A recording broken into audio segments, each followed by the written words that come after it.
Customer risk. Evaluating customer risk factors in ML/FT risk assessment. Customer risk factors play a crucial role in assessing the overall level of inherent customer risk in a financial institution's FE, anti-money laundering (AML) and counter-terrorist financing (CFT) efforts. These factors relate to specific types or categories of customers and business relationships, each of which can pose varying degrees of risk. When identifying categories of customers as inherently high risk, FIs should also consider the outcomes of the National Risk Assessment (NRA), any topical risk assessments, and relevant information from official sources such as supervisory authorities, the Financial Intelligence Unit (FIU), the Financial Action Task Force (FATF), MENAFATF, and other financial sector regulatory bodies (FSRBs). Key considerations for assessing customer risk factors. 1. Types of customers. Customer categories.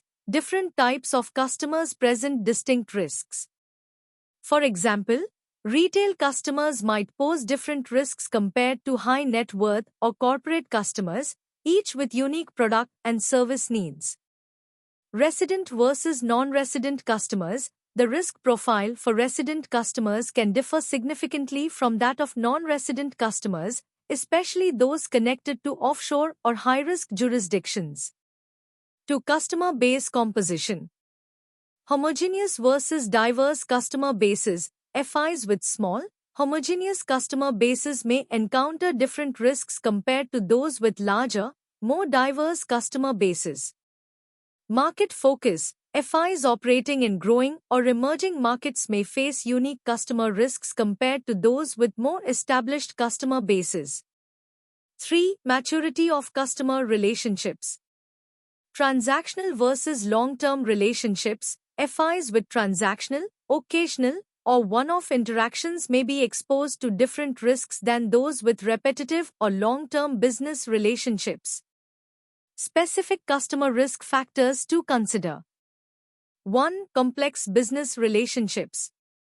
Legal and ownership structures. Business relationships involving complex legal, ownership, or network structures, especially those lacking transparency in beneficial ownership, effective control, or tax residency, present higher ML/FT risks compared to simpler, more transparent relationships. 2. Regulation of customer activities. Regulated versus unregulated activities. Customers engaged in highly regulated and supervised activities may pose different risks compared to those involved in unregulated activities. 3. High-risk persons or professions. Politically exposed persons, PEPs. Customers associated with higher-risk persons, such as foreign PEPs and their companies, or those linked to sectors known for higher ML/FT risks, require heightened scrutiny. 4. Non-resident entities. Offshore connections. Non-resident entities, particularly those linked to offshore or high-risk jurisdictions, pose significant ML/FT risks that must be carefully managed.